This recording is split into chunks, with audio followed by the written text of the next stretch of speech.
Welcome to episode 13 of Q&A Weekdays. Today is Wednesday, the 24th. This is going to be on our Facebook page, our YouTube, at Smart Debt Relief, and also at Chris Cupp, which I am Chris Cupp, and I'm going to be hosting this Q&A Weekdays episode 13.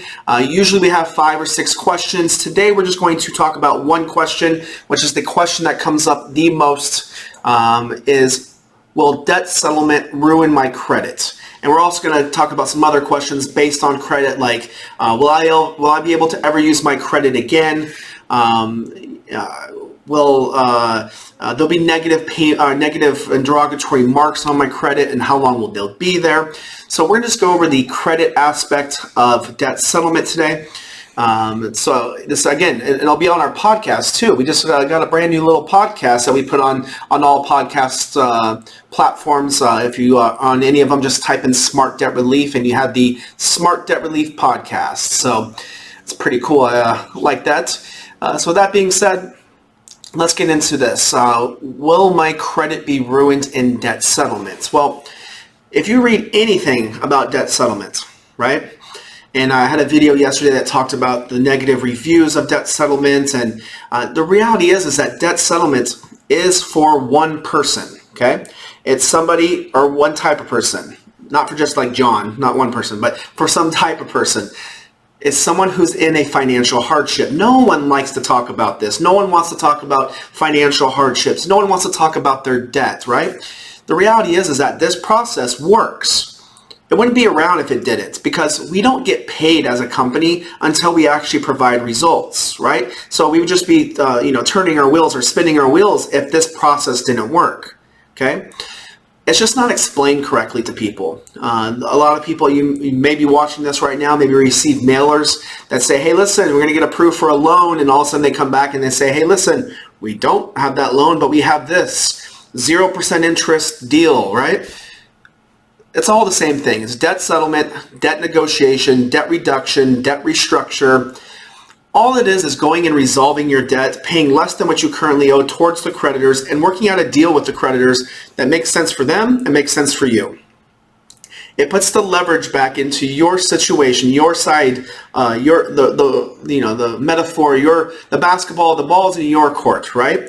Because if you're just paying the creditors minimum payments on a monthly basis, right? The ball's in their court.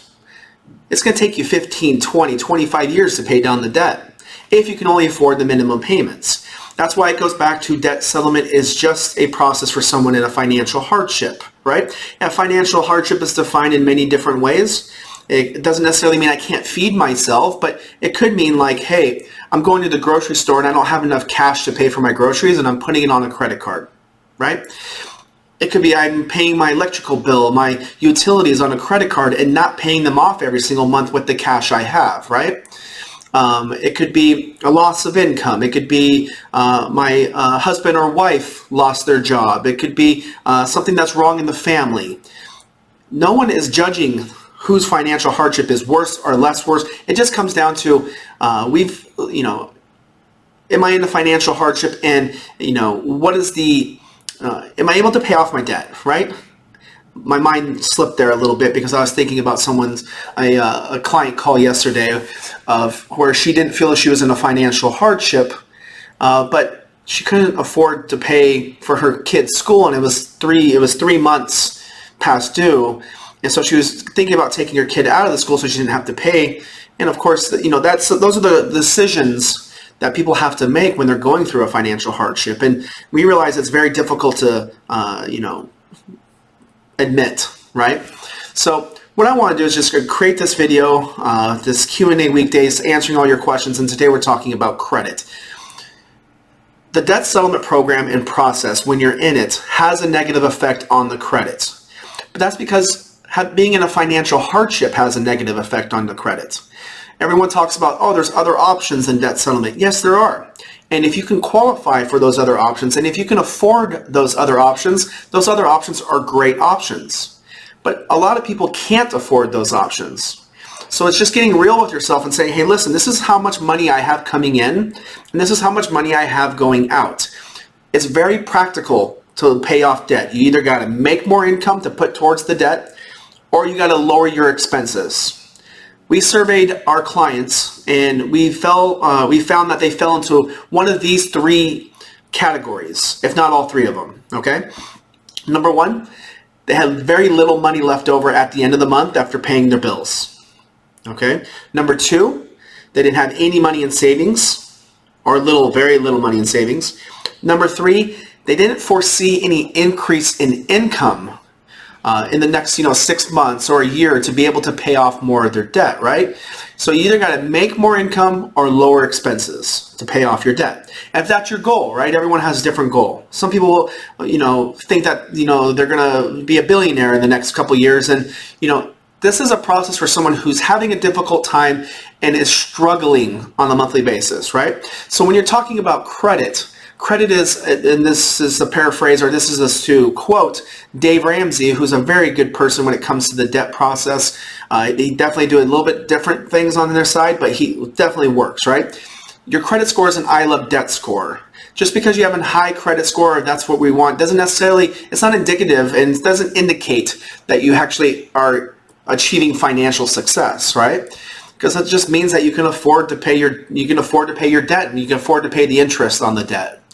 So when it comes to your credit, if you're in a situation in any of those three categories I just went over, where you don't have very much money left over at the end of the month, you don't have any money in savings, and you don't foresee any increase in income, you're just spinning your wheels if you're just making minimum payments towards those credit cards. I always tell clients and customers, anyone that I talk to, just take a look at your own credit card statements. There's a minimum payment warning on there that says, hey, by making this minimum payment, it's going to take you this long to pay off your debt. Sometimes that amount is 20 years, 25 years. So if you're just going to stay in the same situation as you're currently in, realize that you're going to be doing it for the next 15, 20 years. So unless you make more income or cut your expenses, you're just going to stay in the same situation. So when people talk about credit, if you have the ability to afford your debts and pay off your debts and do things that people who are not in a financial hardship do, then you need to do something else so you can keep that good credit, right? Because having good credit is fun, you know what I mean? But the reality is, if you're in a financial hardship, the last thing that you should be worried about is your credit, because you'll have the ability to rebuild that. But why don't you build your financial wellness back up? Give yourself the ability when you wake up in the morning not to worry about having to pay 8 or 9 or 10 bills, right? Every single month put towards these credit cards.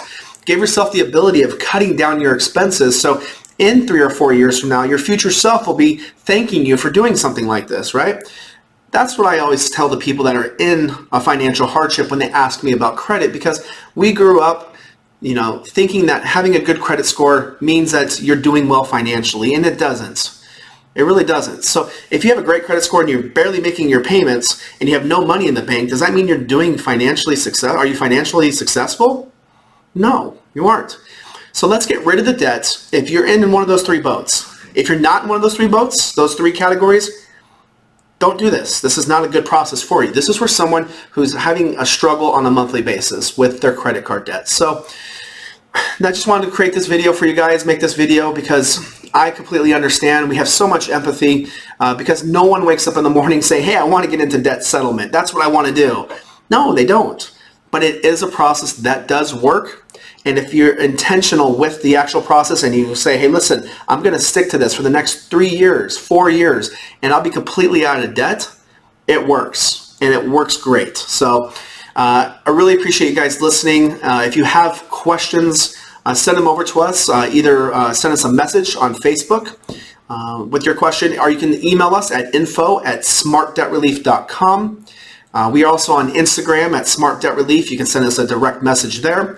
On YouTube, again, just use that email, info@smartdebtrelief.com. And then we're going to have this on our podcast also. So we really thank you guys for listening, and I hope you have a good rest of your Wednesday.